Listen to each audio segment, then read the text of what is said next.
Get ready for the dictation. Start. महोदय, हर युग का एक मुख्य स्वर होता है। आधुनिक युग में विज्ञान और प्रौद्योगिकी का स्वर सबसे मुखर है। आज जिस वैज्ञानिक युग में हम रह रहे हैं, 17वीं शताब्दी के बाद उसके निर्माण में सबसे अधिक योगदान यूरोपीय देशों का है। यह बात अलग है कि इससे पहले भारत, चीन और अरब आदि एशियाई देशों ने विज्ञान के क्षेत्र में अनेक उपलब्धियां प्राप्त की थी और यूरोप के देश इन उपलब्धियों से लगातार लाभ उठाते रहे। उल्लेखनीय है कि जब एशियाई देशों ने वैज्ञानिक प्रगति की थी तो विज्ञान व्यवसाय नहीं था, वरन उसे ज्ञान की ही एक धारा माना जाता था। लेकिन आधुनिक युग में विज्ञान हमारे जीवन का अभिन्न अंग बन गया है और कोई भी देश विज्ञान और प्रौद्योगिकी की प्रगति के बिना आगे नहीं बढ़ सकता। पैरा।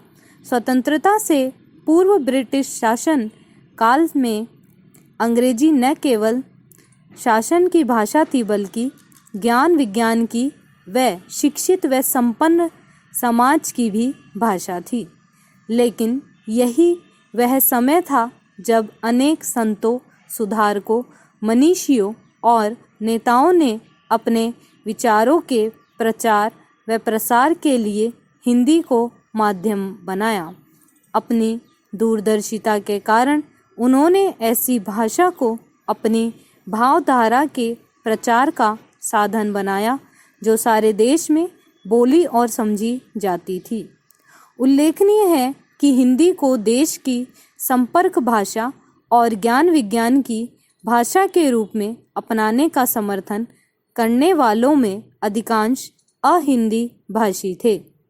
स्वतंत्रता संग्राम की इसी पृष्ठभूमि में भारत के स्वतंत्र होते ही भाषा के प्रश्न पर नए सिरे से विचार हुआ और हमारे राष्ट्र निर्माताओं ने बड़ी सूझबूझ के साथ संविधान में देश की 15 भाषाओं को शामिल किया और हिंदी को केंद्र की राजभाषा के रूप में स्वीकार किया।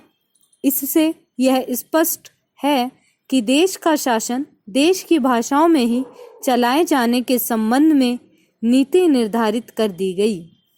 भारत एक विशाल देश है जहां अनेक भाषाएं और बोलियां बोलने वाले लोग रहते हैं। विभिन्न धर्मों, संस्कृतियों और विश्वासों के लोग यहाँ सदा से मिलजुल कर रहते आए हैं और सदियों से हमारी यह मिली जुली संस्कृति इस देश को एक सूत्र में बांधे हुए है। इसी एकता को मजबूत करने के लिए और इस महान संस्कृति की विरासत को बनाए रखने के लिए ही संविधान में सभी भारतीय भाषाओं के विकास पर जोर दिया गया है। पैरा। महोदय, शिक्षा आयोग ने अपनी रिपोर्ट में स्पष्ट रूप से कहा था कि क्षेत्रीय भाषाओं को उच्च शिक्षा का माध्यम बनाया जाए। इसे ध्यान में रखकर शिक्षा के बारे में तैयारी की गई। हमारी राष्ट्रीय नीति में भी यह माना गया है कि सभी स्तरों पर शिक्षा का माध्यम क्षेत्रीय भाषाएं होंगी और प्राइमरी स्तर पर मातृभाषा के माध्यम से ही शिक्षा दी जाएगी। हमारे देश की सभी भाषाएं बहुत समृद्ध है, किंतु हिंदी को संविधान केंद्र की राजभाषा का स्थान दिया गया है। इस कारण यह नहीं है कि यह भाषा इन सभी भाषाओं में प्राचीन या समृद्ध है, बल्कि ऐसा इसलिए किया गया क्योंकि यह देश की अधिकांश हिस्सों में बोली और समझी जाती है। हमारे देश के लगभग सभी राज्यों में इसके बोलने और समझाने वाले लोग मिलते हैं।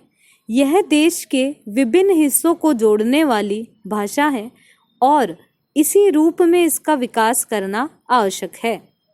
इस समय दुनिया के 30 देशों के 108 विद्यालयों में हिंदी की पढ़ाई का भी प्रबंध है और भारत के 63 विश्वविद्यालयों में भारतीय भाषाओं को उच्च शिक्षा की परीक्षाओं का माध्यम बना दिया गया है।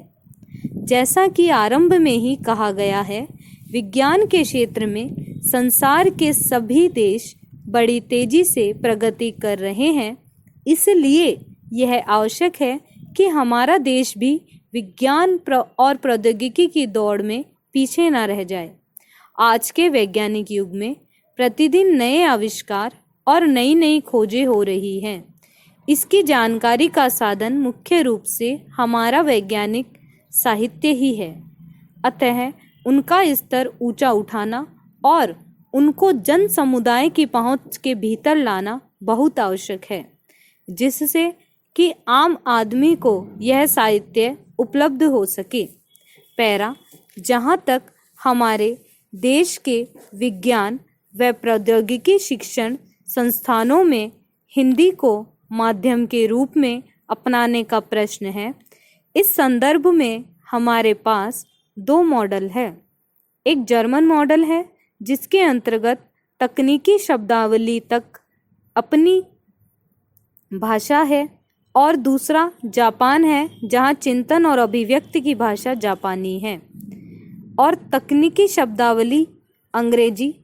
हमें अपने देश में विज्ञान और प्रौद्योगिकी का शिक्षण हिंदी में देने के लिए सबसे पहले वैज्ञानिक तथा तकनीकी साहित्य हिंदी में उपलब्ध कराना होगा। यह काम अनेक संस्थाएं कर रही हैं, जैसे वैज्ञानिक या तकनीकी शब्दावली आयोग, केंद्रीय हिंदी निदेशालय। स्टॉप।